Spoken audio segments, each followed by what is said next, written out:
आराध्यो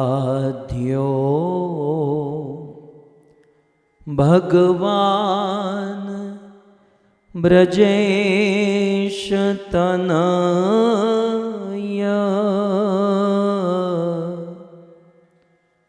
तद्धाम वृंदावन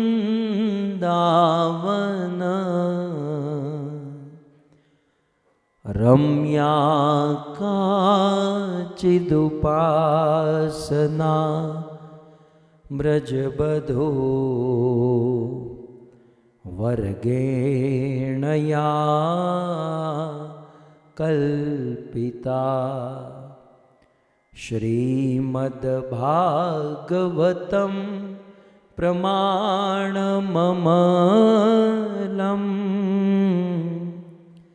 प्रेमापुमर्तो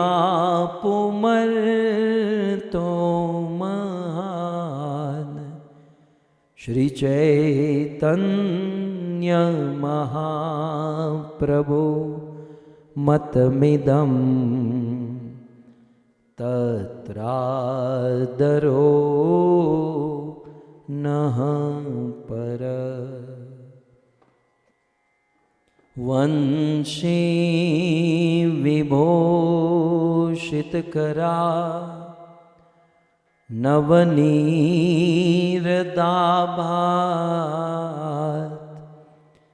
पीताम्बर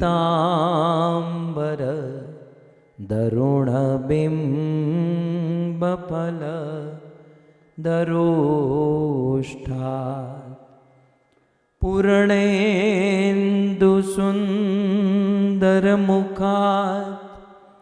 अरविन्दनेत्रात्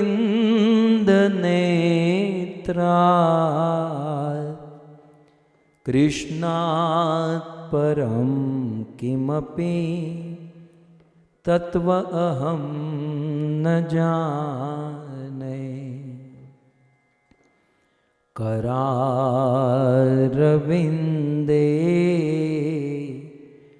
न पदारविन्दं मुखारविन्दे विनिवेशयन्तं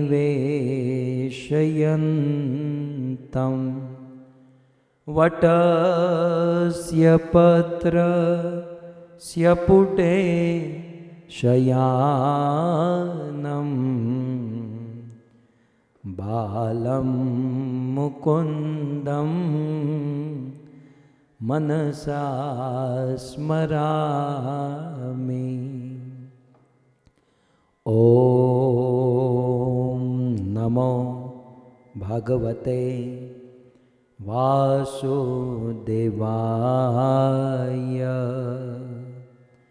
ॐ नमो भगवते वासुदेवाय।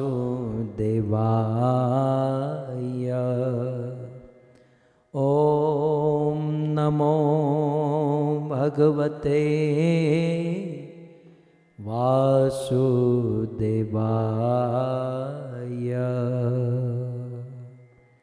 जय जय श्री राधा रमण जय जय नवल किशोर जय गोपी चित्तचोर प्रभु जय जय माखन चोर जय जय माखन चोर। श्री कृष्णचंद्र भगवान की, जगत गुरु श्रील प्रभुपाद की। उपस्थित भगवत कथानुरागी पधारे हुए भक्त वृंद, इस सभा को परम सुशोभित करने वाले हमारे अंतर्राष्ट्रीय कृष्ण भावनामृत संघ इस्कॉन के वरिष्ठ भक्तगण, दूर दूर से देश विदेश से फेसबुक यूट्यूब आदि के माध्यम से बड़ी भारी मात्रा में इस कथा का श्रवण करने वाले समस्त श्रोतागण, आप सभी भक्तों का श्रीमद् भागवत कथा के चतुर्थ दिवस में पुनः एक बार हार्दिक स्वागत एवं आप सबके चरणों में हमारा प्रणाम। अब जानते हैं आनंद जो है ना, उसको थोड़ा सा अब क्या है ना, अब तो बाल की खाल निकालना ये आदत सी हो चुकी है। आनंद किसे कहते हैं और आनंद की सीमा परिसीमा क्या है, उसे थोड़ा सा ऑपरेशन किया जाए, पोस्टमार्टम किया जाए, ब्रेकडाउन किया जाए तो उसमें 3 चीज होती है, देश, काल और पात्र। अच्छे से अच्छा पात्र आपके साथ हो, अच्छे से अच्छा समय चल रहा हो और अच्छे से अच्छे देश में आप खड़े हो तो समझो आपका जीवन परम चरम सीमा पर है।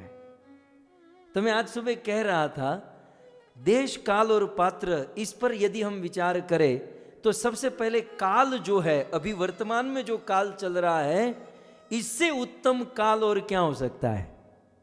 ये कार्तिक मास चल रहा है। 12 महीनों में ये सबसे उत्तम मास है कार्तिक मास। ये श्रीमती राधा रानी का महीना, अतः भगवान श्री कृष्ण को परम प्रिय महीना है। सो काल की दृष्टि से सबसे चरम परम उत्तम श्रेष्ठ ये समय चल रहा है, कार्तिक मास। तो समय की दृष्टि से ये उत्तम समय है। और एसोसिएशन की दृष्टि से बताइए, ये हरि भक्तों के एसोसिएशन से इस दुनिया में और बड़ा एसोसिएशन क्या हो सकता है। हमारे भारतवर्ष में प्रथा है कि जब नया वर्ष होता है तो एक दूसरे के घर पर जाते हैं, गले मिलते हैं, भाईजान आइए, साल मुबारक, साल मुबारक। और जिसके घर पर जाते हैं वो चाय पिलाता है और सीधा नरक की टिकट कटवाता है। हृदय में भाव है, प्रेम है, स्वागत करना चाहते हैं, लेकिन ज्ञान नहीं है ना, बुद्धि नहीं है। तो चाय पिलाकर, शराब पिलाकर नए वर्ष का प्रारंभ करते हैं और नरक में जाने की टिकट दे देते हैं। बताइए, ये कोई मित्रता है, ये कोई एसोसिएशन है? लेकिन हमारा कितना बड़ा सौभाग्य, एक तो उत्तम काल चल रहा है और साथ ही साथ कांचन मणि योग। आप देखिए कि हरि भक्तों का संग, आप सब जूम में बैठे, आप भक्तों का संग, और 1000 भक्त हमारे साथ हैं, तो फिजिकली भी संग, एसोसिएशन।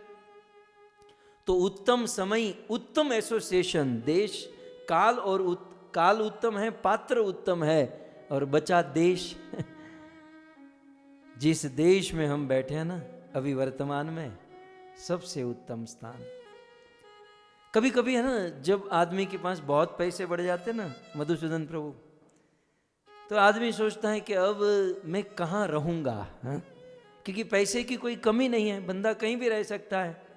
यहाँ घर ले लूँ, यहाँ हाउस बना लूँ, क्योंकि मधुसूदन प्रभु सोच रहे हैं कि अब वर्जीनिया में मूव हो जाऊँ और मुझे उनको जाने नहीं देना है। तो बंदा सोचता है कि सबसे अच्छा स्थान कहाँ है कि जहाँ पर मैं रहूँ। तो कान खोलकर सुन लीजिएगा, इस संसार में आप कहीं भी चले जाओगे, वो सुख और शांति कभी नहीं पाओगे। क्योंकि इस दुनिया में, दुनिया बनाने वाले ने कह दिया, दुखालयम अशाश्वतम। भारत वाला सोचता है कि यूके चला जाऊंगा ना तो सुखी हो जाऊंगा। अब यूके वाले धीरज भाई को पूछिए या फिर अनुपम भाई को पूछिए। यूके वाला सोचता है कि ऑस्ट्रेलिया में जाऊंगा तो सुखी हो जाऊंगा। तो नलिनी माता जी को मिलिए, कितना सुख है। यूके वाले सोचते हैं, ऑस्ट्रेलिया वाले सोचते हैं अमेरिका जाएंगे। आजकल इमिग्रेशन वीजा में लाइन लगी पड़ी है कि अमेरिका जाएंगे। तो क्या अमेरिका में जाकर आदमी सुखी हो? अमेरिका में वॉशिंगटन डीसी में रहने वाला सोचता है वर्जीनिया जाऊंगा तो सुखी हो जाऊंगा। बधे हड़ग्यू छे तो सुख। तो यदि आपके मन में इच्छा हो कि देखो, काल, सबसे उत्तम काल कार्तिक मास जो समय चल रहा है, सबसे उत्तम पात्र ये भक्त वैष्णवों का एसोसिएशन, और सबसे उत्तम स्थान इस जगत में कोई नहीं, क्योंकि इस जगत में कुंठ है, क्लेश है, कलह है, और इस जगत से बिल्कुल विपरीत, इस जगत से परे है वैकुंठ। ये जगत कुंठ है और वैकुंठ माने जहां पर कुंठ नहीं, कुंठ माने क्लेश नहीं, दुख नहीं, प्रॉब्लम नहीं। यहां एक प्रॉब्लम का सॉल्यूशन करेंगे 10 प्रॉब्लम खड़ी रह जाएगी। लेकिन वैकुंठ जो है जहां कोई कुंठ नहीं है, कोई दुख, कोई परेशानी नहीं है। इसलिए इस संसार से सबसे उत्तम स्थान क्या है? वैकुंठ। तब बंदा सोचता है कि चलो अब वैकुंठ जाना है, लेकिन हमारे ब्रह्म मध्व गौड़ीय संप्रदाय के आचार्य श्रीपाद रूप गोस्वामी ने कहा रुको रुको, वैकुंठ से भी उत्तम एक चीज है। श्रीपाद रूप गोस्वामी उपदेशामृत में लिखते हैं वैकुंठात, वैकुंठ से जनितो वरा, वैकुंठ से भी वर्णीय, वैकुंठ से भी श्रेष्ठ और बेस्ट एक स्थान मेरे माइंड में है। बोले क्या? वैकुंठात जनितो वरा मधुपुरी। वैकुंठ से भी उत्तम यदि कोई स्थान है तो वह है मधुपुरी, वही है, वो है मथुरा मंडल। सो वैकुंठ से श्रेष्ठ उत्तम है मथुरा मंडल।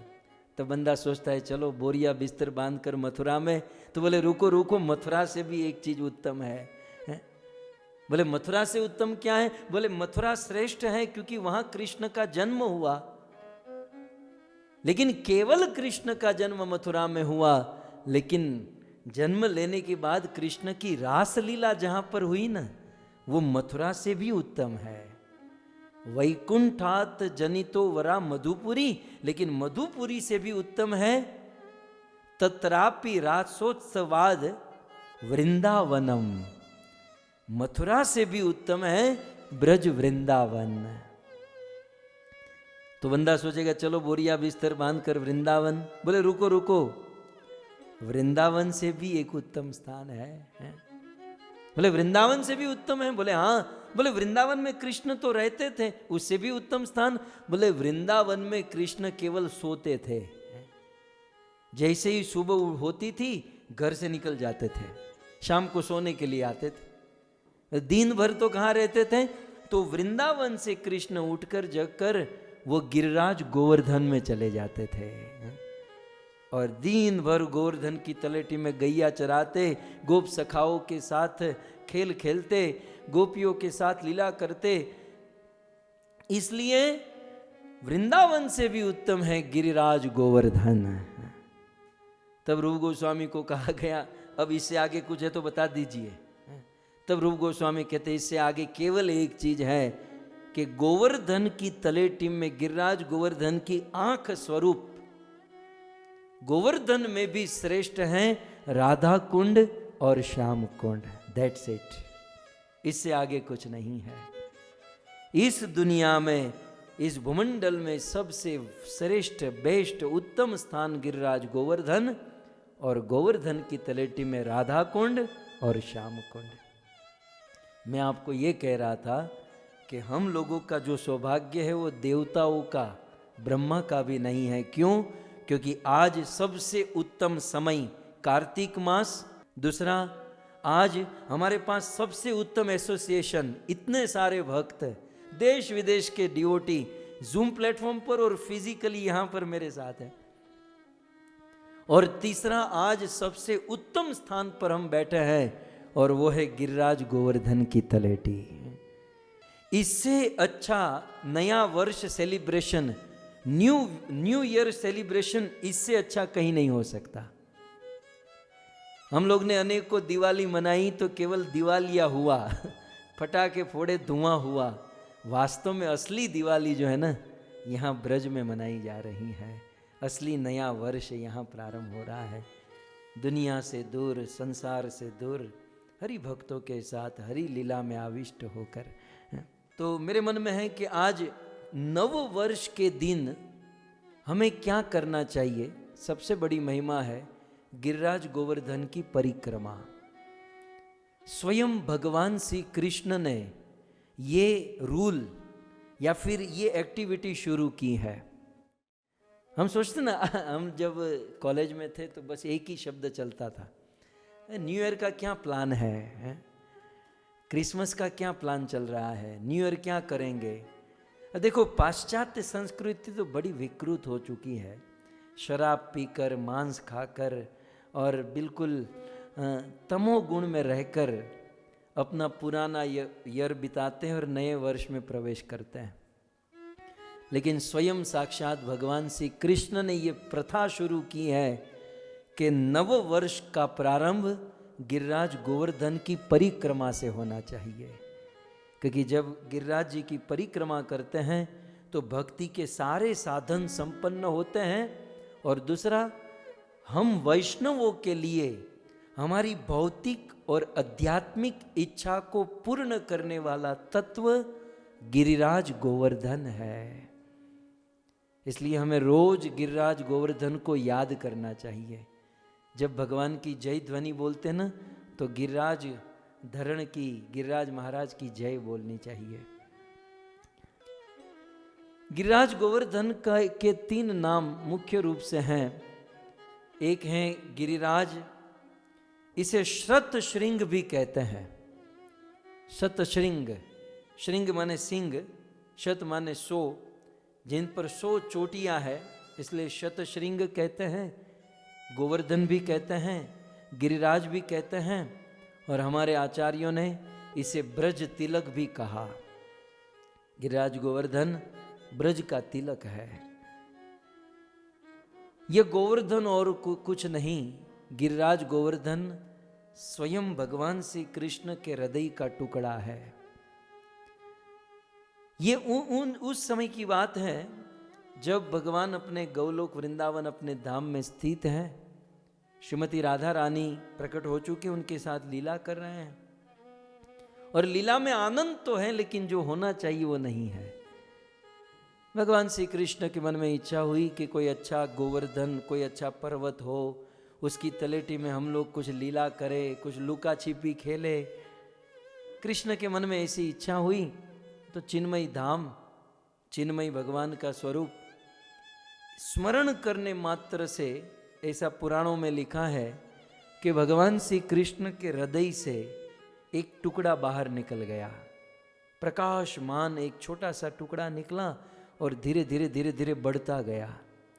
कृष्ण के देखते देखते वह टुकड़ा बढ़ता गया, बढ़ता गया, बढ़ता गया, बहुत मोटा हो गया। कृष्ण ने कहा, रुक, अब कितना बढ़ेगा। जैसे आजकल कुछ पुरुष या स्त्री को कहना पड़ता है ना कि आप लोग खाते खाते इतने बढ़ते जा रहे हो, अब थोड़ा रुको, कितना बढ़ोगे।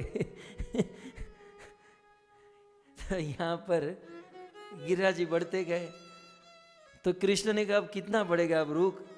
तो कृष्ण के कहने पर उसका बढ़ना रुक गया, लेकिन वो जो हृदय का टुकड़ा था वही गिरिराज गोवर्धन के रूप में प्रकट हुआ। तो गिरिराज गोवर्धन और कुछ नहीं, भगवान श्री कृष्ण के हृदय का टुकड़ा है। और साथ ही साथ गिरिराज जी को गोपियों ने, देखो गिरिराज गोवर्धन को पुराणों ने कृष्ण स्वरूप स्वीकार किया कि ये स्वयं कृष्ण है, कृष्ण के हृदय का टुकड़ा है। और गिरिराज गोवर्धन को गोपियों ने भक्त के रूप में स्वीकार किया। गोपियों ने बहुत सुंदर कहा, हंतायमद्रिय बला हरिदास वरिय यद राम कृष्ण चरण स्पर्श प्रमोद मानं तनोति सहगो गणयोस्त योर्यत् पानीयसूयवसकं दरकंदमूले।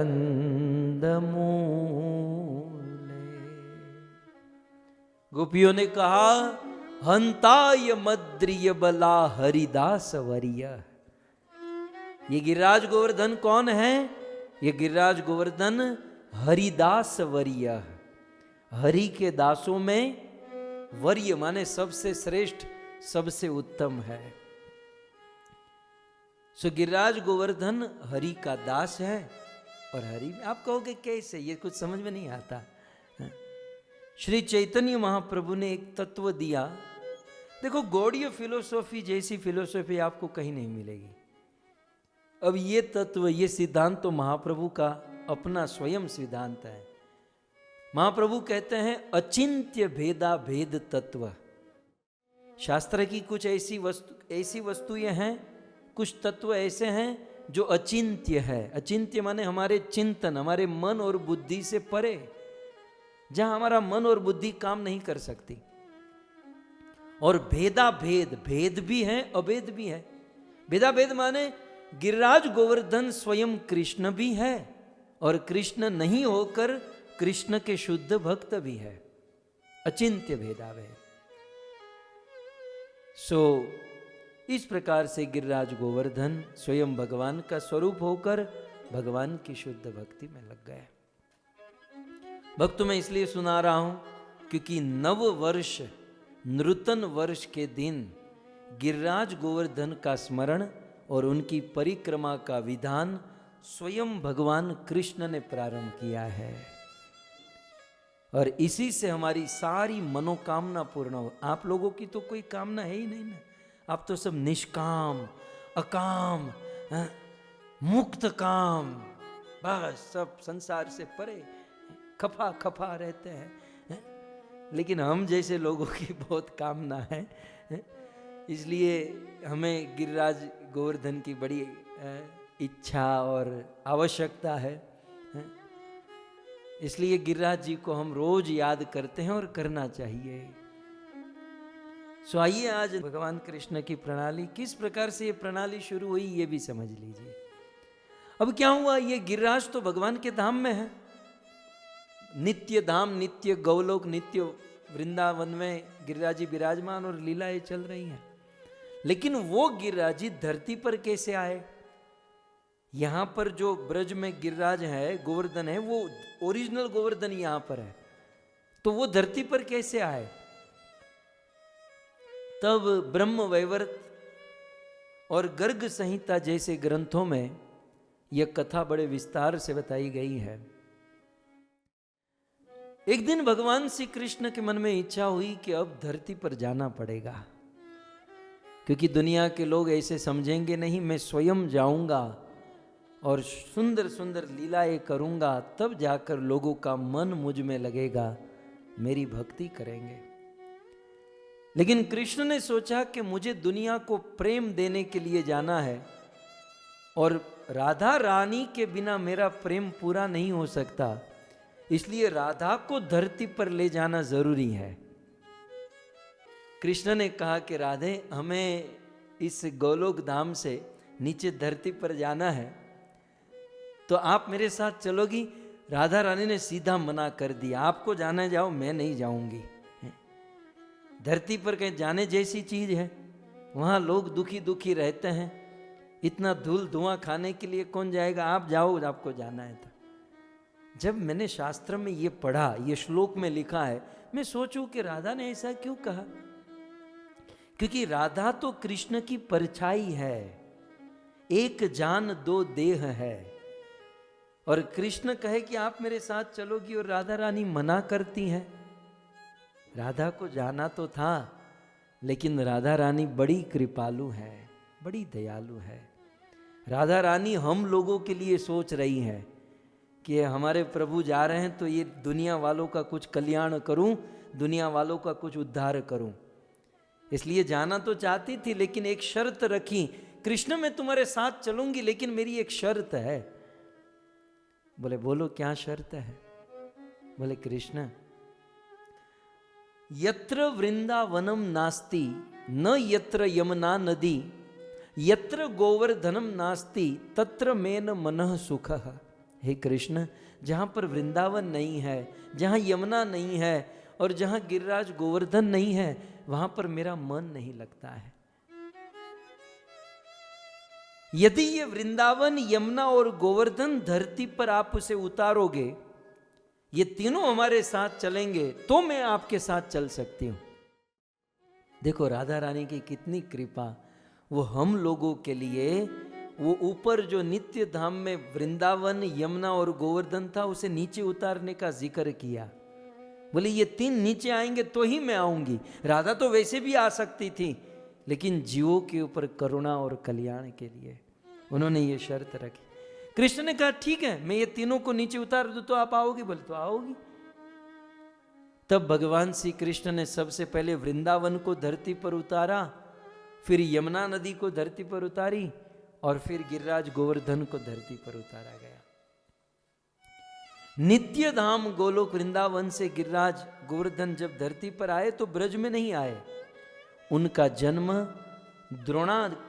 द्रोणगिरी पर्वत के पुत्र के रूप में हुआ।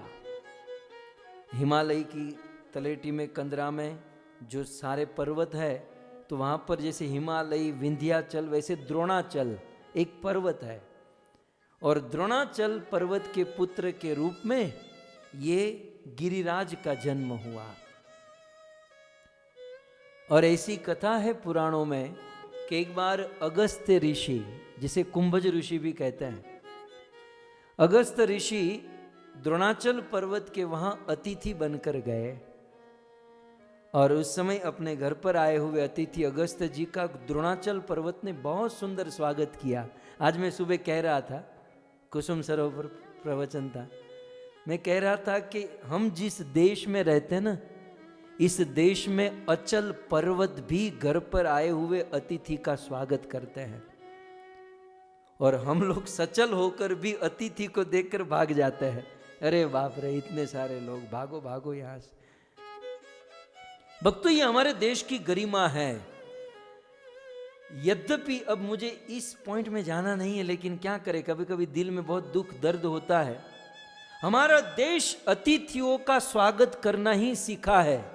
ये बात अलग है कि हमारे देश में आए हुए अतिथियों ने हम लोगों के इस गुण का गलत इस्तेमाल किया। देखो, इस देश ने, भारत ने मुगलों का भी स्वागत किया, मुसलमानों का भी स्वागत किया, अंग्रेजों का भी स्वागत किया। इस देश ने सबका स्वागत किया। ये बात अलग है कि जितने आए वो सब इस देश को लूट कर चले गए, बाकी इस देश ने अतिथि का स्वागत करने में कभी पीछे हट नहीं की है। ये देश की संस्कृति है। कुछ संस्कृति मिट्टी में होती है भक्तों, इस देश की धरती में ये संस्कृति है, अतिथि का स्वागत करना।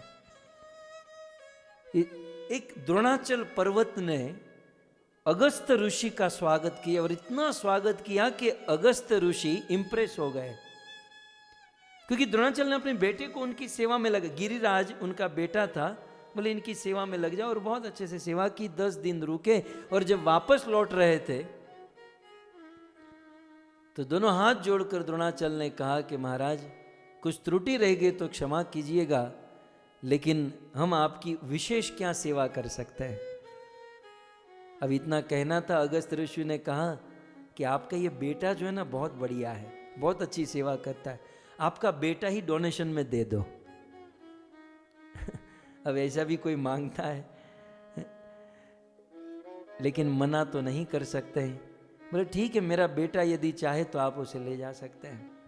अब बेटा भी अकड़ू था, बोले देखो मैं आपके साथ चलूंगा, लेकिन अपनी गोद से उतारना मत, आप मुझे अपने गोद में लेकर जाओ, क्योंकि मैं तो छोटा सा खो जाऊंगा, तो मुझे उतारना नहीं, और आपने मुझे उतार दिया गोद से तो फिर मैं एक कदम भी आगे नहीं चलूंगा। अगस्त्य ऋषि ने कहा ठीक है भाई, मैं तुझे गोद में उठाकर ले जाऊंगा। उठाया अगस्त्य ऋषि ने, कुंभज ऋषि ने गिरिराज गोवर्धन को उठाया और गोद में लेकर आकाश के मार्ग से उड़कर चलने लगे। भक्तों, द्रोणगिरी से उनको जाना था वाराणसी, और द्रोणगिरी से वाराणसी जाने के लिए वाया ब्रज होकर जाना पड़ता है। अब देखो, आप हिमालय माने हरिद्वार ही पकड़ लीजिए, हरिद्वार से काशी जाना है तो मार्ग में ब्रज आएगा, मतलब हरिद्वार से काशी में जो फ्लाइट चलती है तो नीचे ब्रज से होकर जाती है।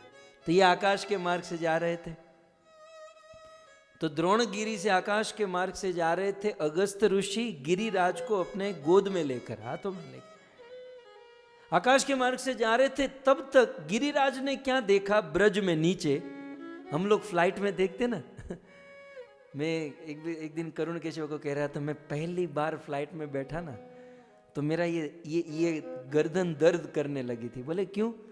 बोले 4 घंटे तक मैं केवल वो खिड़की में ही ऐसा देखता रहा कि यार कितने मैं इतना एक्साइट था पहली बार, तो मैं ऐसे ही देखते देखते मेरा तो गला ही रह गया। 10 दिन तक ये गर्दन में वो दवाई लगानी पड़ी तब जाकर ठीक हुआ।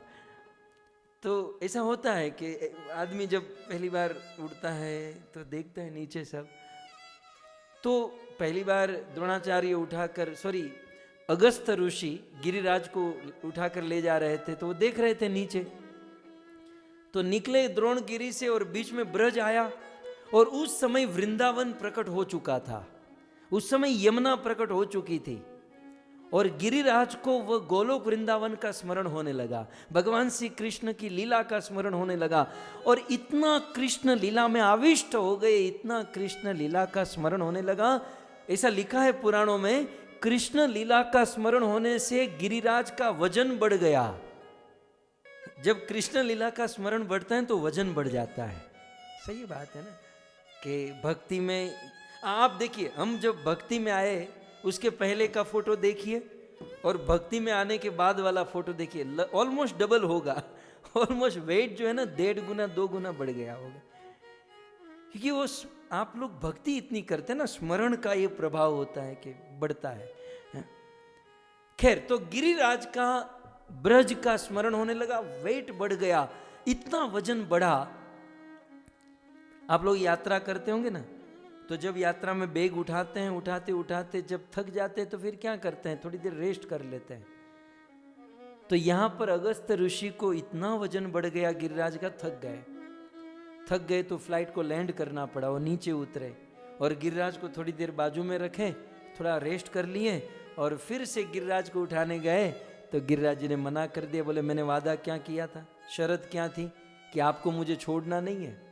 और गिरिराज ने सोचा कि बिल्कुल ठीक जगह पर मुझे यहाँ धर दिया है, ब्रज के बीच को बीच तिलक के रूप में मुझे यहाँ रख दिया है। अब यहाँ गुजराती में बोला कि आया थी हले ही बीजो, यहाँ से हिले वो आदमी, अब मैं हिलने वाला नहीं यहाँ से। अगस्त ऋषि ने कहा कि भाई मैं थक गया था, तेरा वजन इतना बढ़ गया था। बोले जो भी है, शर्त क्या थी, जहाँ छोड़ोगे वहां से हिलूंगा नहीं, अब मैं यहाँ से नहीं जाऊंगा। यहाँ हमारे साथ जो यात्री आए हैं ना, वो भी ऐसा कह रहे हैं कि प्रभु हम यहाँ से वापस, मैं धक्का मार के वापस भेज रहा हूँ कि भाई जाओ अमेरिका, जाओ कनाडा, आप यहाँ पर रहकर अपना काम धंधा करो, पत्नी बच्चों को संभालो, जब निवृत्त रिटायर हो जाएंगे तब ये ठीक है। लेकिन गिरिराज तो यहाँ पर आ गए, और अगस्त ऋषि ने कहा कि देखो तुम मेरे साथ नहीं चलोगे तो श्राप दे दूंगा। बोले मंजूर है, श्राप से कौन डरता है, मंजूर है। तो ये श्राप देकर चले गए। श्राप क्या था, बोले तुम रोज सरसों के दाने, राई के दाने के जितने घटते जाओगे। तो भक्तों हम देखते हैं कि 20, 25, 30 साल पहले जब हम यहाँ आते थे तो गिरिराज जी बहुत ऊपर हुआ करते थे। धीरे धीरे धीरे धीरे वो रोज सरसों के दाने की तरह घटते जा रहे हैं। ऐसा विद्वानों का कहना है कि जब कलयुग समाप्त होगा तब तक गिरिराज जी पूरे धरती में, जमीन में चले जाएंगे। सो हमारा बड़ा सौभाग्य है कि प्रकट गिरिराज जी हमारे साथ हैं और हम उनको देख सकते हैं, उनकी परिक्रमा कर सकते हैं। तो अगस्त जी चले गए और गिरिराज जी आ गए ब्रज में। अब गिरिराज जी तो आ गए, वृंदावन भी, यमुना सब कुछ है, लेकिन फिर भी लोग अभी भी गिरिराज जी के प्रति आकर्षित नहीं है। मतलब उनकी पूजा, उनके प्रति लोगों का अभी ध्यान नहीं है। और फिर तो भगवान श्री कृष्ण का जन्म हुआ और कृष्ण रोज सुबह उठकर छोटी छोटी गैया, छोटे छोटे ग्वाल, छोटो सो मेरो मदन गोपाल गिरिराज जी की तलटी में आते थे। अब देखिए, जिस समय कृष्ण 5 साल के हुए, उस समय एक दिन कृष्ण सुबह जग कर देखते हैं कि मेरे घर में सब लोग बिजी हैं। घर के बाहर जाकर देखे तो सारे ब्रजवासी बिजी हैं और सब लोग भोजन पका रहे हैं, पूड़ी पकवान, खीर, ऊंधिया, जलेबी, ढोकड़ा, खमण, लीला खमण, पीला खमण, लाल चटनी, લીલી ચટણી, ભજીયા. આજ અમને ભજીયા ખાए, भरेला मरचाना भजिया आया छे. हाँ, ये तो क्या क्या खिला रहे हैं. मरचे को भरे हुए भजिया, भजिया, पकोड़ा, कचौरी, तो ये सब बन रहा था. लेकिन कृष्ण के मन में विचार आया कि आखिर आज है क्या, आज इतने सारा माल सामान क्यों बन रहा है. किसी की शादी है क्या, कौन सा फेस्टिवल है. कृष्ण के मन में जिज्ञासा हुई. नंद बाबा के पास गए, बाबा ने मैया के पास भेजा, मैया ने बाबा के पास भेजा. सब लोग बिजी. कृष्ण ने नंद बाबा का हाथ पकड़ लिया. बाबा मुझे बताइए एक्चुअली है क्या, ये मामला क्या है.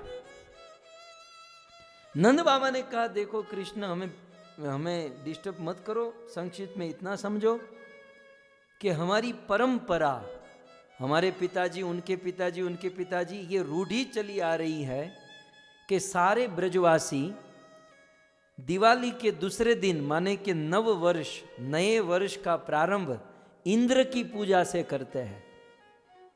जब कृष्ण ने ये सुना ना तो कृष्ण ने फाड़ पड़ी. फाड़ पढ़ते हैं आपको, हमारे गुजराती में फाड़ पढ़ते हैं. तो कृष्ण को फाड़ पड़ी.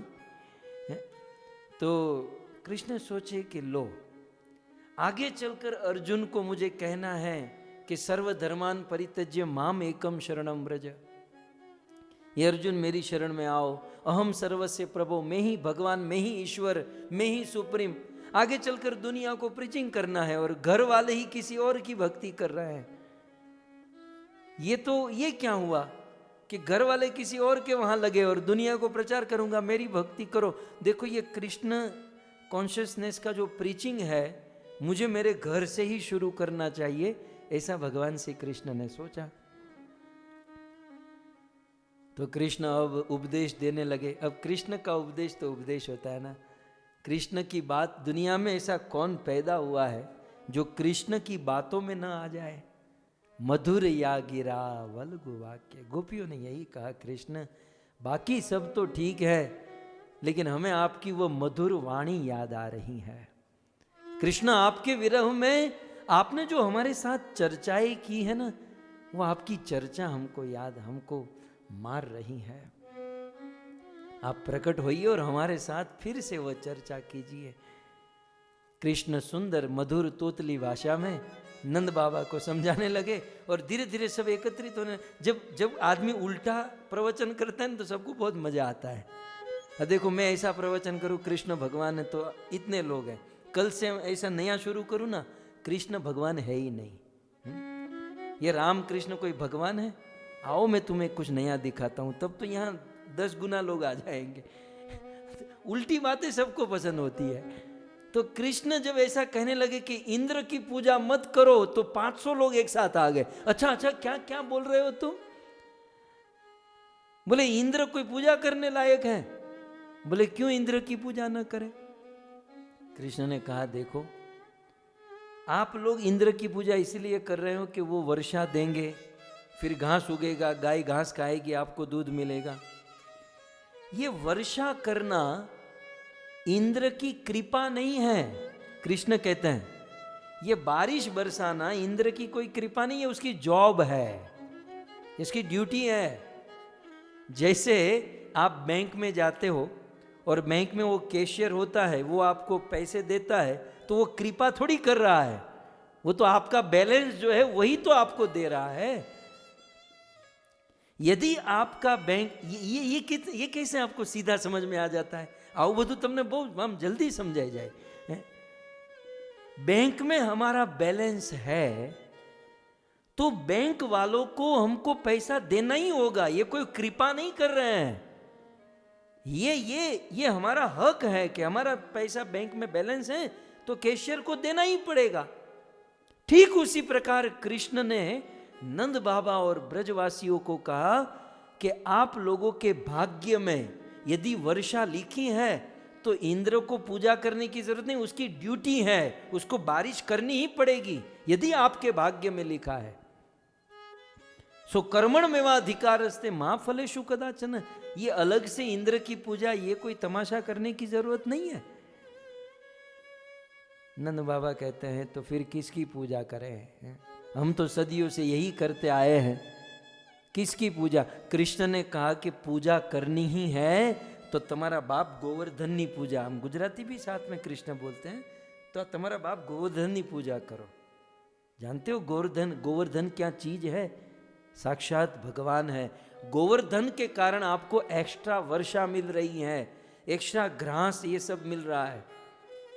पूजा करनी है तो गोवर्धन की करो। मुझे गुरुदेव के वह वचन, वह खड़िया गांव, और उस गांव में गुरुदेव घंटों भर कथा करते थे, और रोते हुए इस मुकाम पर जब वे पहुंचे, तब पूज्य राधा गोविंद गोस्वामी महाराज श्री के मुख से हमने सुना है कि नंद बाबा ब्रजवासी तो पढ़े लिखे नहीं थे ना, उन्होंने कहा लाला कृष्ण कन्हैया, हमें ये तुम्हारी बात कुछ समझ में नहीं आ रही है, कि बोले ये सिद्धांत, ये तत्व, ये बात, वो बात, कन्हैया ये तेरी बात हमको समझ में नहीं आ रही है, लेकिन तू यदि चाहता है कि हम इंद्र की पूजा न करें और गोवर्धन की पूजा करें, तो तेरी प्रसन्नता के लिए कृष्ण हम सब लोग इस साल नव वर्ष, नए वर्ष के दिन गोवर्धन की पूजा करेंगे। ये है ब्रज भक्ति, ये है ब्रजवासियों का भाव, ये है ब्रज प्रेम। कि सिद्धांत तू क्या कह रहा है हमें कोई पल्ले नहीं, लेकिन कृष्ण तुम चाहते हो कि पत्थर की पूजा हो तो पत्थर की पूजा करेंगे, हमें तो तेरी प्रसन्नता से मतलब है। महबूब की हर चीज महबूब होती है। कृष्ण प्रिय है तो कृष्ण को गोवर्धन प्रिय है, तो हमें गोवर्धन प्रिय है। तो सारे ब्रजवासी तैयार हो गए। कृष्ण ने कहा ऐसा नहीं, आप भावुकता में डिसीजन मत लो, मैं आपको गारंटी देता हूं। लोग, कृष्ण को कॉन्फिडेंस बढ़ गया। क्या ना, लोग जब एक्सेप्ट करते हैं ना, कन्विंस होते हैं ना, तो बंदे का कॉन्फिडेंस बढ़ जाता है। कृष्ण का कॉन्फिडेंस बढ़ गया। तो मैं कह रहा हूं ये सही, देखो मैं केवल बात नहीं कर रहा हूं, आपको प्रमाण दे रहा हूं। आपने इंद्र की कितनी पूजा की? हर साल इंद्र की पूजा करते हो ना, इस बार गोवर्धन की पूजा करके देखो। इंद्र कभी भी आपके सामने प्रकट हुआ? ब्रजवासी कहते हैं नहीं। कभी आपको वरदान दिया? बोले नहीं। बोले एक बार कभी भोजन खाया? बोले नहीं। बोले एक बार गोवर्धन की पूजा करके देखो, प्रकट भी होंगे, आपको स्माइल भी देंगे, आपसे बात भी करेंगे, भोजन भी खाएंगे, और खाएंगे नहीं, आपसे मांगेंगे कि ये कम पड़ रहा है, और लाओ और लाओ। कृष्ण के कुछ सखा थे ना, कि बाबा इसकी बातों में तो आना ही मत, कृष्ण की बात में मत आना, ये जिसकी बात करना कोई भिखारी होगा मांगने वाला, और लाओ और लाओ। हाँ? लेकिन ब्रजवासी तो ब्रजवासी हैं, कृष्ण की बातों में आए। ब्रजवासियों ने कहा तो कृष्ण करना क्या है, अब तुम ही बता दो। बोले करना क्या है, ये जो कुछ भी बनाया है इंद्र को मत दो, गोवर्धन को चढ़ाओ। इंद्र के सारे जो इलेक्शन के मत थे ना, वोट, वो सब गोवर्धन को ट्रांसफर कर दिए कृष्ण ने। बोले सारे वोट वहां, उसको छोड़ो, उसकी जरूरत नहीं है, इंद्र कंगाल। अब ब्रजवासी अपने छकड़े में, अपने बैलगाड़ी में पूड़ी पकवान माल सामान सब कुछ भर कर गिरिराज गोवर्धन की तलेटी में गए, और सारा भोजन वहां पर रखा। एक और गोवर्धन पर्वत, दूसरी ओर अन्न का पर्वत, जिसे अन्नकूट कहते हैं। बोले भगवान को भोग धराया जाता है, अब इसको भोग कौन धराए, इसका तो मंत्र भी हम नहीं जानते हैं। तब ब्रजवासियों ने कहा अब जिसने पट्टी पढ़ाई है उसी को बोलो, हम तो जानते नहीं है इसकी पूजा कैसे करनी है, कैसे खिलाना है। जिसने पट्टी पढ़ाई उनको बुलाओ। कृष्ण को बुलाया, कृष्ण ये भोग तो रख दिया, अब इसकी पूजा और इनको धराओ। बोले कोई बात नहीं, मैं धराता हूँ। कृष्ण बैठ गए, हाथ में वो घंटी लेकर, नमो ब्राह्मण्य देवाय गो ब्राह्मण हिताय च जगद्दिताय कृष्णाय गोविंदाय नमो done done done done done done. मैं कभी कभी सोचता हूँ कैसा दृश्य होगा कि एक भगवान दूसरे भगवान को भोग धरा रहा है। ईश्वर का एक स्वरूप अपने दूसरे स्वरूप को भोग अर्पण कर रहा है। अद्भुत। कृष्ण ने भोग धराया, और जैसे ही भोग धराया ना, गिरिराज जी प्रकट हो गए। ऐसे मानो गिरिराज जी बात करने लगे। और बात ही नहीं, भोजन खाते खाते उसका अनुमोदन करने लगे कि हा, ये पूड़ी बहुत अच्छी बनी है, सीखो सीखो, आप नए वर्ष में ये सब सीखने लायक है। किसी के घर पर जाते हो ना, तो पूड़ी सब्जी खाते हो तो उसका अनुमोदन करना चाहिए, वाह कितना अच्छा बना। फिर भले उसमें नमक डालना भूल गए हैं या डबल नमक डाल दिया हो, मुंह नहीं बिगाड़ना, कितना अच्छा बनाया है, ये अनुमोदन होना चाहिए। तो गिरिराज जी ने बहुत सुंदर अनुमोदन किया, ये पूड़ी बहुत अच्छी है, किसके घर से आई है? बोले महाराज मेरे घर से। बोले मैं बहुत खुश हूं, क्या चाहिए? बोले 3 साल से शादी हुई, बच्चा नहीं हुआ। बोले बच्चा पक्का। किसी ने कहा कि गिरिराज जी ने खीर खाई, बोले ये खीर किसके घर से? बोले महाराज शार्लोट से खीर आई है। बोले तुम्हें क्या चाहिए? बोले जॉब छूट गई है, काम ठीक से नहीं हो रहा है। बोले काम हो जाएगा। गिरिराज जी ने सभी भक्तों को आशीर्वाद दिया। भक्तों, हमारे मन की मन्नत गिरिराज जी पूर्ण कर सकते हैं। इसलिए मन में जो भी मनोकामना है, इच्छा, आप लोगों तो नहीं होती है, आप सब तो महान है, लेकिन कदाचित यदि कोई मन में इच्छा हो तो गोवर्धन के सामने प्रकट करनी चाहिए। मन्नत जो है गोवर्धन की रखनी चाहिए, सारी इच्छा पूर्ण करते हैं। सारे ब्रजवासियों का भोजन ग्रहण किया, वरदान दिया, और कहते हैं कि इतने से नहीं होगा, और लाओ, और अन्न। तो और अन्न बोलने के कारण अन्योर, यहां पर एक गांव बन गया अन्योर, जिस स्थान पर गिरिराज जी ने अन्न और मांगा था। तो इस प्रकार से गिरिराज जी भोजन किए। अब ये तो 15-20 मिनट में खत्म, प्रोग्राम पूरा हो गया। तब ब्रजवासियों ने कहा कृष्ण कन्हैया अब क्या करें? बोले अब हम सब लोग गिरिराज जी की परिक्रमा करेंगे। तो भगवान श्री कृष्ण अब सबको साथ लेकर गिरिराज जी की बहुत सुंदर परिक्रमा करने लगे। आइए थोड़ी सी परिक्रमा करनी है। जय हो। दर्शन करते हुए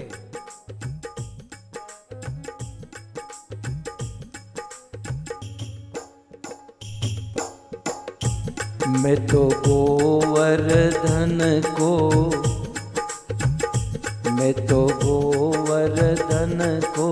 जाऊं मेरे वीर, नाई माने मेरो मनवा, नाई माने मेरो मनवा, नाई माने मेरो मनवा, नाई माने मेरो मनवा, नाई माने मेरो मनवा। मैं तो गोवर्धन को जाऊं मेरे वीर, नाई माने मेरो मनवा। मैं तो गोवर्धन को जाऊं मेरे वीर, नाई माने मेरो मनवा। गिरिराज धरण की 7 कोस की दई परिक्रमा, 7 कोस की दई परिक्रमा, 7 कोस की दई परिक्रमा, 7 कोस की दई परिक्रमा। मैं तो मानसी, मैं तो मानसी, मैं तो मानसी गंगा, नाऊ मेरे वीर, नाई माने मेरो मनवा। मैं तो मानसी गंगा। क्या बात है, गोविंद टीवी गदगद कर देते हैं एकदम अच्छे से। अब देख लीजिए गोवर्धन, इतना तो हमने आज साक्षात भी नहीं देखा था। मैं तो मानसी गंगा, नाऊ मेरे वीर, नाई माने मेरो मनवा, नाई माने मेरो मनवा, नाई माने मेरो मनवा, नाई माने मेरो मनवा, नाई माने मेरो मनवा, मैं तो गोवर्धन को जाऊं मेरे वीर। नाई माने मेरो मनवा, मैं तो गोवर्धन को जाऊं मेरे वीर। नाई माने मेरो मनवा। हरे कृष्णा कृष्णा कृष्णा हरे हरे, हरे राम राम राम हरे हरे। हरे कृष्णा कृष्णा कृष्णा हरे हरे, हरे राम राम राम हरे हरे। हरे कृष्णा कृष्णा कृष्णा हरे हरे, हरे राम राम राम हरे हरे। हरे कृष्णा कृष्णा कृष्णा हरे हरे, हरे राम राम राम हरे हरे। जय जय प्रभुपाद प्रभुपाद प्रभुपाद प्रभुपाद, जय जय प्रभुपाद प्रभुपाद प्रभुपाद।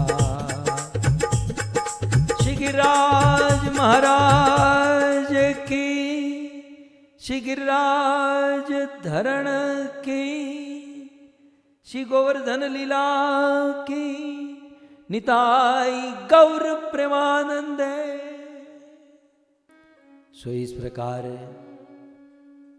भगवान श्री कृष्ण सभी ब्रजवासियों को लेकर पूरे गिरिराज गोवर्धन की परिक्रमा किए। और गिरिराज गोवर्धन की परिक्रमा भगवान ने कैसे कराई, सुनोगे? गिरिराज गोवर्धन की परिक्रमा सर्वप्रथम कुसुम सरोवर से प्रारंभ हुई। आइए मानसी परिक्रमा कर लीजिए। कुसुम सरोवर जहां आज बहुत सुंदर हमारे वर्तमान राजा के द्वारा एक इमारत बनाई गई है, बहुत सुंदर महल बनाया गया है। ये वो स्थान है जहां पर राधा और कृष्ण का प्रेम कलह हुआ करता था। यहाँ पर बहुत सुंदर कुसुम फूल उगते थे। राधा रानी देवताओं के लिए फूल चयन करती थी। और फिर एक दिन कृष्ण आए, तुम फूल नहीं तोड़ सकते। बोले क्यों? तुम्हारे बाप की जगह है? बोले हाँ, मैं ब्रज राजा का बेटा हूं, हमारे बाप की जगह है। बोले हम तोड़ेगी नहीं, तोड़ने देंगे, और फूल तोड़े हैं तो तुम्हें दंड मिलेगा। सो भगवान श्री कृष्ण राधा रानी को दंड दिया करते थे। ये वो कुसुम सरोवर। भक्तों, मेरे लिए ये स्थान बहुत अच्छा, मुझे बहुत अच्छा लगता है कि ये कुसुम सरोवर में उद्धव जी की बैठक है। यहां पर उद्धव जी की बैठक, और वर्तमान में उद्धव सेवित बहुत सुंदर भगवान का विग्रह भी है। इसी स्थान पर उद्धव जी गुल्म लता बनकर आज भी उपस्थित है। क्योंकि उद्धव जब ब्रज में आए ना, तो बड़ा ज्ञान का अभिमान था, लेकिन ब्रजवासियों का प्रेम देखकर उद्धव का ज्ञान चिथरा चिथरा उड़ा दिया। ब्रजवासियों के प्रेम के ढोल के आगे उद्धव जी की डुगडुगी सुनाई ही नहीं दी। इतना बड़ा ढोल प्रेम का गोपियों ने बजाया था। उद्धव के मन में यह कामना थी कि मैं ब्रज की लता पता बन जाऊं, और इसी स्थान पर उद्धव जी लता बनकर उपस्थित है। और दूसरी ओर 128 वर्ष तक भगवान श्री कृष्ण इस धरती पर लीला किए, और कृष्ण जब चले गए तो कृष्ण की पत्नियों को बड़ा विरह होने लगा। कृष्ण के विरह में कृष्ण की पत्नियों का जीना मुश्किल था। बोले अब हमारे पति नहीं रहे, अब हम क्या करेंगे, कैसे जिएंगे। तब कृष्ण की पत्नियों में से एक पत्नी है, वो है कालिंदी, यमुना महारानी। यमुना महारानी कृष्ण की मुख्य पटरानियों में से एक है। यमुना महारानियों ने कहा कि कृष्ण के विरह में यदि उनका विरह सता रहा है और कृष्ण की उपस्थिति का एहसास चाहिए, तो गोपियों ने जो किया वो करने लायक है। बोले क्या? बोले तव कथामृतम तप्त जीवनम, इस हमारे तपाए हुए जीवन को अमृत प्रदान एकमात्र कृष्ण की कथा ही कर सकती है। हम सबको कृष्ण कथा सुननी चाहिए कृष्ण के विरह में, लेकिन हमको कृष्ण कथा कौन सुनाएगा? कृष्ण की सारी पत्नियां 16,108 पत्नी इसी कुसुम सरोवर में आई और उद्धव जी यहां पर लता पता बनकर विराजमान थे। उन्होंने उद्धव को पुकारा और उद्धव जी प्रकट हो गए। और उस समय परीक्षित महाराज उद्धव के मुख से भागवत कथा सुनने के लिए आयोजन किए। 16,108 पत्नियों के रहने की व्यवस्था, बैठने की व्यवस्था, भोजन की व्यवस्था परीक्षित ने व्यवस्था की। और यहां पर भागवत कथा प्रारंभ हुई तो परीक्षित भी बैठ गए। ध्यान से सुनिएगा। तो परीक्षित महाराज भी आयोजन करते हुए कथा सुनने बैठ गए। उद्धव जी ने कहा कि परीक्षित तुम राजा हो, तुम आयोजन में ध्यान दो, सबके लिए भोजन पानी, उठना बैठना रहना, कथा सुनना व्यवस्था करो। परीक्षित ने कहा नहीं, मैं भी कथा सुनूंगा। उद्धव जी ने कहा नहीं, तुम अभी ऑर्गेनाइज करो, आयोजन करो। परीक्षित तुम कथा में सेवा दोगे, लोगों को कथा सुनाने में सहयोग दोगे, तो मैं आशीर्वाद देता हूं तुम्हारे मृत्यु के समय स्वयं भगवान सुखदेव गोस्वामी को तुम्हारे पास भेजेंगे। और ऐसा ही हुआ। परीक्षित महाराज ने आयोजन किया और उसकी मृत्यु के समय साक्षात सुखदेव गोस्वामी के मुख से कथा सुनी। मुझे आपसे इतना इंडिकेट करना था कि जो कथा सुनते हैं वो तो धन्य है, लेकिन जो कथा में सेवा देते हैं उसका बहुत बड़ा सौभाग्य है। जो कथा में सेवा देते हैं उसके लिए भगवान आयोजन करते हैं। इसलिए वहां पर परीक्षित महाराज के जीवन में आया देव योगात, ईश्वर योग से सुखदेव जी की प्राप्ति हुई, भागवत कथा मिल गई। उद्धव जी कुसुम सरोवर पर भागवत सुनाने लगे। इतिहास गवाह है कि जैसे जैसे उद्धव भागवत सुनाने लगे, कृष्ण की उन पत्नियों का मन भगवान में लगने लगा और देखते देखते कृष्ण की एक एक पत्नियां डिपार्ट होने लगी यहां से भगवान के धाम वैकुंठ की ओर। भागवत कथा सुनते सुनते कृष्ण की 16,108 पत्नियां, रानियां एक एक करके भगवान की धाम की ओर गई। आपके मन में ये प्रश्न हो, कृष्ण के जाने के बाद उनकी पत्नियों का क्या हुआ? ये हुआ, द्वारिका से अर्जुन यहां ब्रज में लेकर आए, फिर अर्जुन अकेले गए और यहां से कुसुम सरोवर से भागवत कथा सुनते सुनते कृष्ण की पत्नियों का गवलोक गमन हुआ। तो इस प्रकार से कुसुम सरोवर से गिरिराज परिक्रमा प्रारंभ हुई। आगे चलते चलते नारद कुंड पर पहुंचे। नारद कुंड जहां बैठकर नारद मुनि ने नारद भक्ति सूत्र की रचना की है। ये वो कुंड है जहां पर नारद जी को गोपी प्रेम की प्राप्ति हुई थी और नारद जी को रास लीला में भाग मिला था। नारद कुंड का दर्शन करते हुए पानी के से आचमन करते हुए आगे बढ़ते हैं तो सुंदर श्याम वन और रत्न सिंहासन आता है, जहाँ पर भगवान श्री कृष्ण बासंती रास किए थे और बहुत सुंदर श्याम वन में भगवान की बहुत सुंदर लीला हुई थी।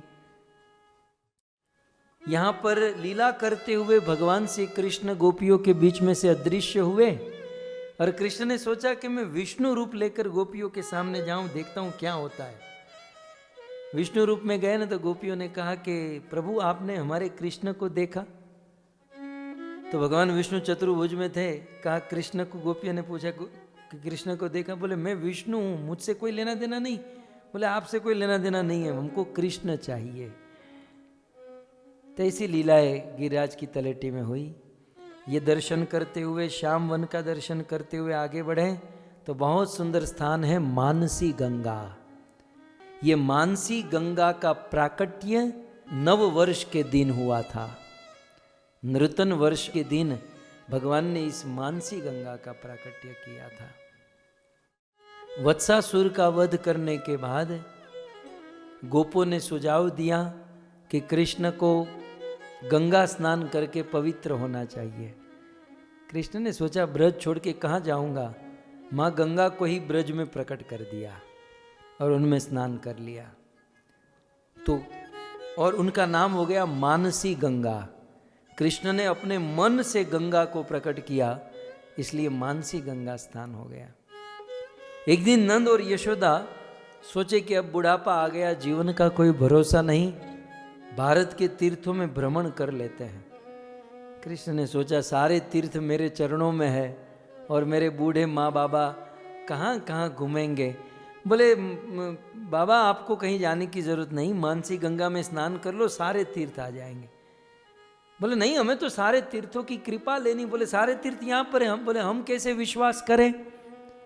तब भगवान श्री कृष्ण ने सारे तीर्थों का स्मरण किया, सारे तीर्थ प्रकट हुए और अपने अपने पवित्र कुंड सरोवर का जल वहां पर अर्पण किए। तब जाकर नंद यशोदा सारे ब्रजवासियों को विश्वास हुआ, मानसी गंगा में स्नान करके सारे तीर्थों का स्नान और भ्रमण करने का फल प्राप्त कर लिया। तो गिरिराज जी की परिक्रमा में, गिरिराज जी की तलेटी में बहुत सुंदर मानसी गंगा। श्रीपाद जीव गोस्वामी ने गोपाल चंपू में सुंदर लीलाएं भी लिखी हैं। यहाँ पर राधा कृष्ण की बहुत सुंदर सुंदर लीला होती थी। ठीक है, मानसी गंगा का दर्शन आचमन करके आगे बढ़े तो बहुत सुंदर हरिदेव जी का मंदिर है। भगवान श्री कृष्ण के प्रपौत्र ग्रांड सन जिसका नाम था वज्रनाभ, वज्रनाभ जी ने ब्रज स्थली में बहुत काम किया। आज वज्रनाभ जी की कृपा से ही हम लोग यहाँ पर सुंदर सुंदर दर्शन कर पाते हैं। ये कृष्ण के ग्रांड सन प्रपौत्र थे। वज्रनाभ जी ने 4 महादेव की स्थापना की, बहुत सारे यहाँ विग्रह मंदिरों की स्थापना की। उनमें से उन्होंने 4 देवों की स्थापना की, गोविंद देव, केशव देव, बलदेव और हरिदेव। वृंदावन में गोविंद देव, मथुरा में केशव देव, दाऊ जी में बलदेव और गिरिराज गोवर्धन में हरिदेव। तो मानसी गंगा के बाद बहुत सुंदर हरिदेव जी का दर्शन आता है। श्री चैतन्य महाप्रभु यहाँ एक दिन विश्राम किए थे हरिदेव जी का दर्शन करने के लिए। और इसी हरिदेव जी के दर्शन के बाद दर्शन है चक्रेश्वर महादेव, जहाँ पर शिव जी विराजमान है।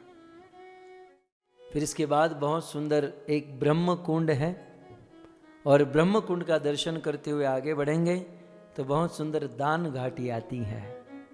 ये वो स्थान है जहाँ पर कृष्ण गोपियों से दान मांगते थे, मतलब टैक्स मांगते थे।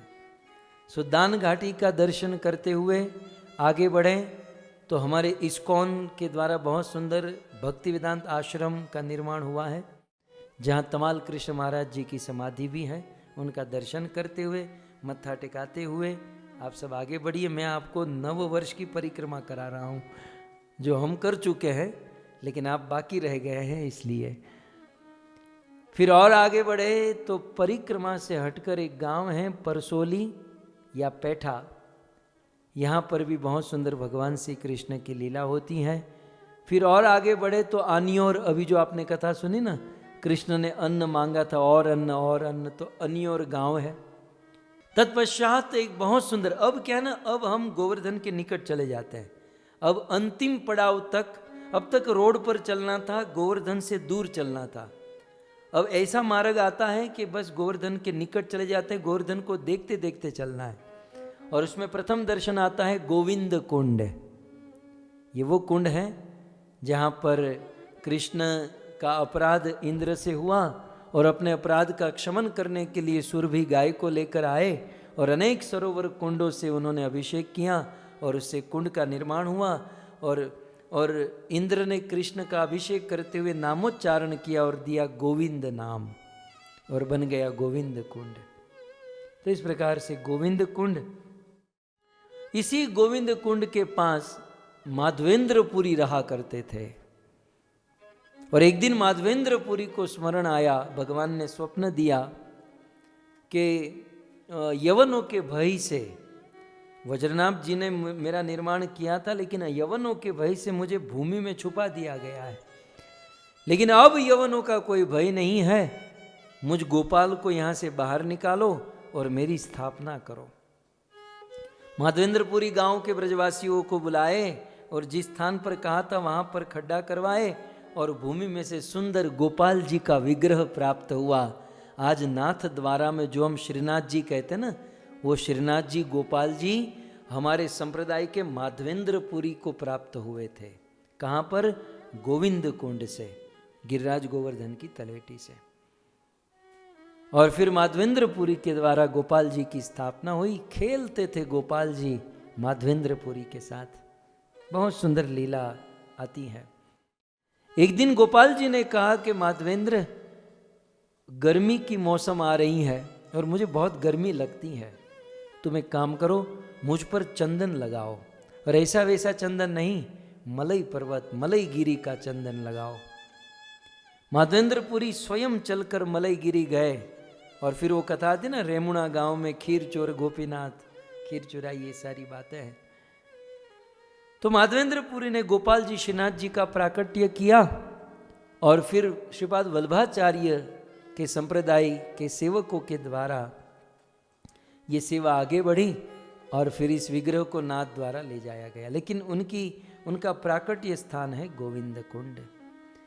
चलो गोविंद कुंड मत्था टेक कर आचमन करके आगे बढ़ेंगे, गोपाल जी श्रीनाथ जी का दर्शन करके आगे बढ़ेंगे तो एक बहुत सुंदर दर्शन आएगा, पुछरी का लोठा, लोठा बाबा की जय।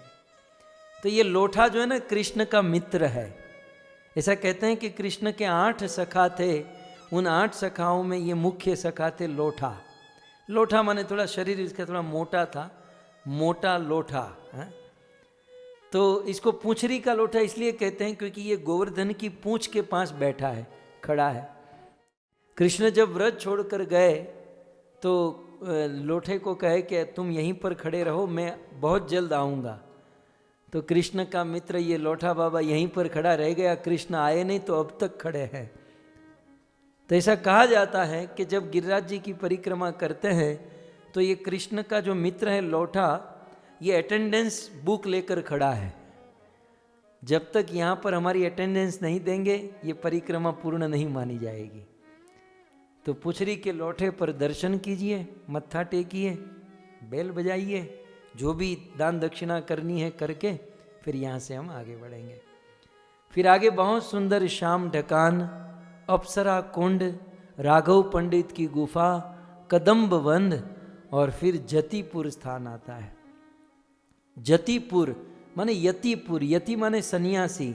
माधवेंद्रपुरी का ये स्थान था। माधवेंद्रपुरी के लिए वहाँ के गांव वालों ने उनके लिए रहने का स्थान बना दिया था। तो क्योंकि यति यहाँ पर रहते थे इसलिए यतिपुर, फिर समय बीतते पर ये हो गया जतिपुर, जतिपुरा। फिर जतिपुरा गांव में हम जब प्रवेश करते हैं तो गोवर्धन का मुखार विंद आता है, श्री गोवर्धन महाराज का मुखार विंद। गोवर्धन महाराज के मुखार विंद पर दूध चढ़ाया जाता है। दूध चढ़ाकर हम आगे बढ़ें।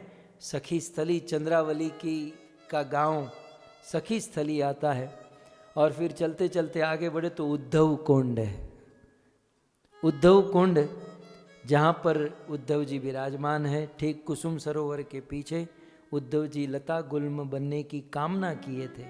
ये वो कुंड है जहाँ पर उद्धव का गोपियों के साथ मिलन हुआ था। उद्धव और गोपियों के आंखों से निकले हुए आंसू ही इस कुंड के रूप में है। चाहे कितनी भी गर्मी हो, सारे सरोवर के जल सूख जाए, लेकिन यहाँ का जल नहीं सूखता है क्योंकि कृष्ण के विरह में गोपियों के आंखों का जल नहीं सूखा। उद्धव कुंड। और फिर आगे चलें तो अब श्याम कुंड राधा कुंड के निकट पहुंचेंगे। वहाँ राधा कुंज बिहारी गौड़ीय मठ 1935 में भक्ति सिद्धांत सरस्वती ठाकुर के द्वारा स्थापना किया गया यह सुंदर सा मंदिर। और यहाँ पर गौर किशोरदास बाबा जी महाराज की पुष्प समाधि, जिन्होंने यहाँ पर 30 वर्ष तक भजन किया था। और फिर सबसे उच्च स्थान राधा कुंड और श्याम कुंड की परिक्रमा करते हुए हम सब लोग पुनः कुसुम सरोवर पर पहुंच गए हैं। तो भगवान श्री कृष्ण ने ब्रजवासियों को इस प्रकार से परिक्रमा कराई। परिक्रमा करके सब लोग थक गए, यहाँ भी सब लोग थक गए, सब सो गए हैं, मैं अकेला जग रहा हूँ। तो सब लोग घर जाकर सो गए। लेकिन फिर क्या हुआ, फिर देवराज इंद्र ने द्वितीया के दिन सुबह उठकर कैलेंडर देखा, बोले यार नव वर्ष शुरू हो गया, ब्रजवासियों की सेवा होती थी और इस साल सेवा नहीं आई। अपने एक अनुचर को भेजा, जाकर देखो। वो अनुचर आया, देखा और फिर इंद्र को जाकर मैसेज दिया। होता है ना, कोई आदमी हमको मैसेज देता है तो मिर्च मसाला मिलाकर वर्णन होता है। बोले महाराज ब्रजवासियों ने आपका अपराध किया है। बोले क्या?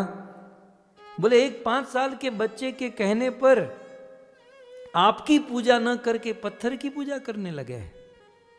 महाराज अब आपके लिस्ट में से इनको ब्रजवासियों को निकाल दो, अब उनकी सेवा नहीं मिलेगी। ये वो बहुत कुछ सुनाया। इंद्र को आया क्रोध। इंद्र ने सांवर्तक मेघ को आदेश दिया और कहा कि सारे ब्रजवासियों को मार दो, इतनी वर्षा करो, इतनी वर्षा करो कि सारे ब्रजवासी मर जाए। देवराज इंद्र के आदेश को लेकर सांवर्तक मेघ, आंधी तूफान, बिल्कुल आंधी ओले बरसाने लगा और सारा ब्रज उसमें डूबने लगा। सारे ब्रजवासी त्राहिमाम कर उठे और भगवान कृष्ण की शरण में गए। कृष्ण कृष्ण महाबाहो भक्ता नाम भयंकर। कृष्ण तुम्हारे कहने पर हमने ये किया था और ये परिणाम मिला। कृष्ण ने कहा कोई चिंता मत करो, इंद्र का गर्व आज टूटेगा। आप सब लोग अपने बच्चे गाय और बछड़ों को लेकर मेरे साथ चलो। सारे ब्रजवासी गाय बछड़े इंद्र कृष्ण के साथ लेकर गिरिराज गोवर्धन की तलेटी में पहुंचे। और भक्तों, जैसे सुखदेव गोस्वामी कहते हैं कि जैसे छोटे छोटे बच्चे बरसाती ऋतु में खेल खेल में वो बरसाती छाते को उखाड़ लेते हैं, मशरूम को ऐसे खेल खेल में उखाड़ लेते हैं, वैसे भगवान श्री कृष्ण ने खेल खेल में गोवर्धन के नीचे हाथ डाला और आसानी से उखाड़ लिया, आकाश में उछाला और अपनी कानी उंगली पर धारण कर लिया। गिरिराज धरण की, भगवान श्री कृष्ण ने गिरिराज गोवर्धन को धारण, इतना बड़ा छाता आज तक किसी ने धारण नहीं किया था। सारे ब्रजवासी उस गोवर्धन के नीचे आ गए। इंद्र वर्षा करता रह गया, लेकिन ब्रजवासी का बाल भी बांका नहीं हुआ। आप कहोगे छाता खुल गया लेकिन पानी तो बरसा होगा। बोले पानी की भी चिंता नहीं थी। कृष्ण का सुदर्शन चक्र चारों ओर घूम रहा था, पानी गिरते ही तप्त होकर बाष्प बनकर चला जाता था। ब्रजवासियों का बाल भी बांका नहीं हुआ और सब कुछ ठीक हो गया। ऐसा वर्णन है कि गोवर्धन लीला जो है ना, ये बहुत विशेष लीला है। इस लीला में कृष्ण ने एक साथ सभी रसों का आस्वादन किया। कई सारी ऐसी गोपियाँ थीं जो कृष्ण को मिलने के लिए उसको बाधा होती थी, लोग मिलने नहीं देते थे, लेकिन गोवर्धन लीला में कौन रोक सकता है, क्योंकि सब लोग गिरिराज जी के नीचे थे और सब कृष्ण का दर्शन कर रहे थे और सब आनंद ले रहे थे। सब आनंद ले रहे थे, लेकिन माँ यशोदा रो रही थी।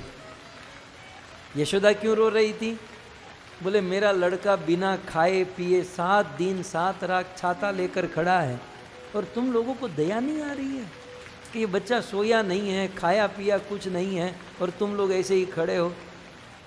कुछ गोप मन में सोचने लगे, एक दूसरे से बात करने लगे, कृष्ण को कुछ हो गया ना तो इसकी माँ जीवन भर तक हमको सुनाती रहेगी, इसकी ये जीवन भर ताने मारती रहेगी। चलो हम लोग उठा लेते हैं, कुछ देर कृष्ण भोजन पानी करने, थोड़ा रेस्ट ले लेंगे। तो गोप सखा कुछ अपना हाथ टिकाए, कुछ लठिया लकड़ियाँ टिका कर खड़े रह गए और कृष्ण को कहा, कृष्ण हम सब पोजीशन लेकर खड़े हैं, तुम छोड़ दो, अभी तुम खा पी लो, तुम्हारी माँ कह रही है। कृष्ण ने कहा पक्का? बोले बिल्कुल पक्का, हम तैयार हैं। कृष्ण ने थोड़ा सा हाथ नीचे किया, सारे पर्वत का वजन उनके ऊपर आया और कोई सह नहीं पाया, ये गिरा, ये गिरा। कृष्ण ने फिर से उठाया, 2-5 बार ऐसे ट्राई की, ब्रजवासी उठा नहीं पाए। तो कृष्ण जोर जोर से हंसने लगे। ब्रजवासी कहते हैं हंसने की कोई ज़रूरत नहीं है, तो ऐसा मत सोचना है गोवर्धन तूने उठाया है। कृष्ण कहते हैं अच्छा मैंने नहीं उठाया, तो किसने उठाया है? अब सीधा तो दिख ही रहा था कृष्ण ने उठाया। तो बोले ये किसने उठाया है? बोले तूने हमारे घर पर माखन की चोरी करके बहुत खाया है, तूने हमारे घर पर जो माखन चोरी करके खाया ना, ये हमारे घर के माखन का बल है। कछु माखन को बल बधो, ये हमारे घर का माखन गोवर्धन उठा रहा है। सो कछु माखन को बल बधो और कछु गोपन करी सहाय। कृष्ण यदि राधा की कृपा तुझ पर न हो ना, तो ये गोवर्धन क्या तू एक तिनका भी नहीं उठा सकता है। श्रीमती राधा रानी की कृपा से तूने गिरवर लियो उठाए। सो इस प्रकार से कृष्ण ने 9 वर्ष के दिन गिरिराज गोवर्धन धारण किया। गोवर्धन की आज पूजा हुई। 9 वर्ष की यह महिमा है जो मैंने आपके बीच में प्रस्तुत की। बस आज का जो दिन है, हम उत्तम एसोसिएशन में, उत्तम स्थान में, उत्तम समय में उत्तम कार्य कर रहे हैं। ऐसा कहते हैं ना कि नए साल में पहले दिन जो करते हैं साल भर वही करना होता है। तो आज हम लोग जो किए हैं, बस भगवान से यही प्रार्थना, साल भर हम इसी प्रकार का आनंद मंगल करते रहें और इसी प्रकार से हमारे प्रत्येक जीवन, साल के प्रत्येक दिन नव वर्ष हो, साल का प्रत्येक दिन हैप्पी न्यू ईयर हो। मेरे लिए तो ऐसा ही होता है। सच कहूँ मेरे लिए आज कोई कुछ नया नहीं है, क्योंकि रोज सुबह कुछ नया होता है, रोज सुबह happy new year, happy day होता है। सो हमारे प्रत्येक दिन इस प्रकार से मंगलमय हो, ऐसी आप सभी भक्तों को शुभकामना। वैसे प्रत्येक भक्तों के साथ रूबरू मिलने की इच्छा होती है, बात करने की इच्छा होती है, लेकिन आप सब जानते ही हैं कि बहुत सारे कार्यों में व्यस्त हैं। तो इसे आप पर्सनल चर्चा ही समझ लीजिएगा और आपके दास को आशीर्वाद दीजिएगा कि हम भी इस नए साल में भगवत प्रेम, भगवत साधना और सेवा कर सके और हमारे जीवन को धन्य कर सके।